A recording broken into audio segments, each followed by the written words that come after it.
안녕하세요. 오늘은 여러분이 보내주신 자료들, 구글 아트 앤 컬처하고 구글 지도에 대한 건데요.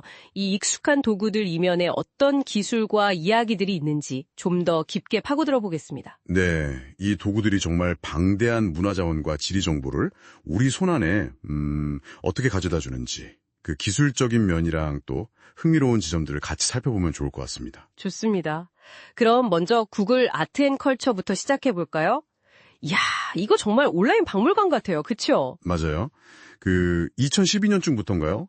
파트너 기관이 150곳 넘게 확 늘어나면서 규모가 엄청 커졌죠. 네, 핵심 기술이라면 역시 그 스트리트뷰 기술을 미술관 안으로 가져온 거 하고요. 또 하나는 기가픽셀 이미지? 아, 기가픽셀이요? 네, 홀바인의 대사들 같은 작품을 보면 막 엄청난 디테일까지 확대해서 볼 수 있거든요.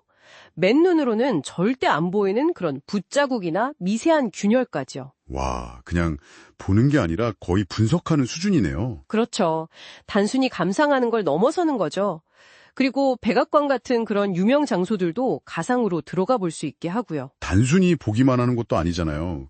AI가 내 얼굴이랑 닮은 그림 찾아주는 아트 셀피. 이것도 재밌었고. 아, 네네. 그거 많이들 해보셨죠. 네. 그리고 예술 작품이랑 음악 연결하는 실험적인 것도 있고 360도 비디오도 있고요. 또 포켓 갤러리라고 해서 AR로 내 방에 작품 걸어보는 기능도 있더라고요. 맞습니다. 그런 다양한 시도들이 결국에는 전 세계 문화를 누구나 쉽게 접할 수 있게 접근성을 높이는 데 큰 역할을 했죠. 특히 그 자료에도 나왔지만 팬데믹 시기에는 더 중요해졌고요. 기술적으로는 어떤 기반 위에서 돌아가는 건가요? 주로 구글의 클라우드 플랫폼, 앱 엔진 같은 걸 쓰는데요. 자바 기반으로 알고 있고요. 워낙 방대한 이미지랑 데이터를 다루니까요. 네. 물론 한계도 지적되긴 해요. 예를 들어 그 대사들 그림에 숨겨진 해골 있잖아요. 특정 각도에서 봐야 보이는 외상 기법, 이런 것까지 완벽하게 디지털로 경험하게 하긴 좀 어렵다는 거죠. 카메라 품질 문제도 있을 수 있고요. 그렇군요. 문화를 디지털로 옮기는 시도에 이어서 이제 실제 세상을 담은 구글 지도로 넘어가 볼까요? 이것도 대부분 길찾기에 쓰지만 그 이상의 의미가 있을 것 같아요. 물론이죠. 처음엔 단순했는데 위성 이미지 기술 가진 키홀이나 또 실시간 교통정보 기술 가진 집대시 같은 회사들이 인수하면서 기능이 확 좋아졌죠. 키홀 같은 경우는 초기에 CIA 지원받았다는 이야기도 있고요. 오, 흥미로운데요? 네.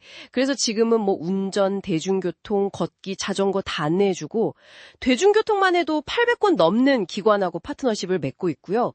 GTFS라는 표준 데이터 형식을 쓰죠. 요즘은 전기차 충전소 고려한 경로도 알려주더라고요. 맞아요. 2021년 1월 업데이트였죠. 그리고 그 실시간 교통정보, 그거는 사용자들 스마트폰 위치 데이터를 익명으로 모아서 분석하는 방식이에요. 크라우드 소싱인 셈이죠. 아, 그래서 그렇게 정확했군요. 네.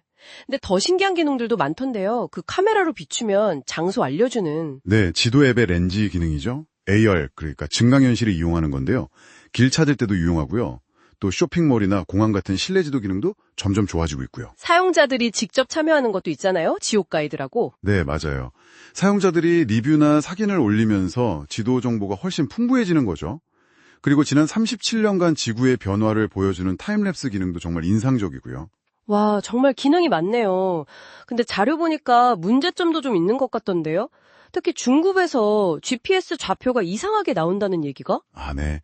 그건 중국 GPS 편차 문제라고 하는데요.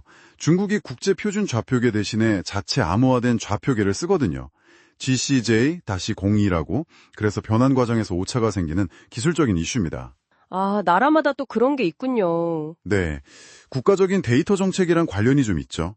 그 외에도 너무 옛날 동네 이름을 쓴다거나 브루클린 하이츠 같은 경우요.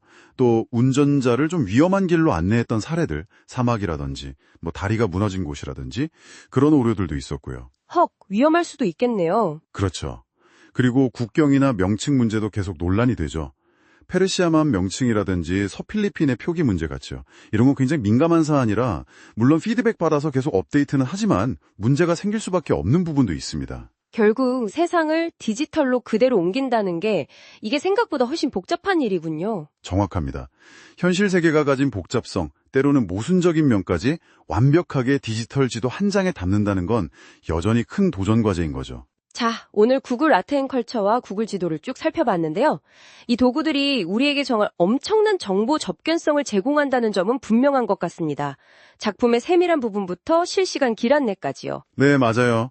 하지만 동시에 그 정보가 어떻게 선택되고 또 어떻게 표현되는지, 그 과정에서의 어떤 기술적 한계나 때로는 현실 세계의 복잡한 문제들, 심지어 디지털 문화 식민주의 같은 비판까지도 생각해 볼 지점을 던져주는 것 같습니다. 네, 손안에서 세상을 탐험할 수 있게 됐지만 그게 현실을 완벽하게 비추는 거울은 아니라는 점, 그걸 기억해야겠네요. 그렇죠. 편리함 이면에 우리가 놓치고 있는 것은 없는지 한 번쯤 돌아볼 필요가 있겠습니다. 마지막으로 여러분께 이런 질문을 던져보면서 마무리할까 합니다. 앞으로 AI가 이런 플랫폼에 더 깊숙이 들어올 텐데요. 아트앤컬처의 큐레이션이나 지도의 정보 제시에 더 관여하게 되겠죠? 그렇게 알고리즘이 추천하고 해석해주는 세상은 우리가 직접 경험하고 판단하는 세상과 어떻게 같고 또 다를까요? 한 번쯤 곱씹어볼 만한 질문인 것 같습니다.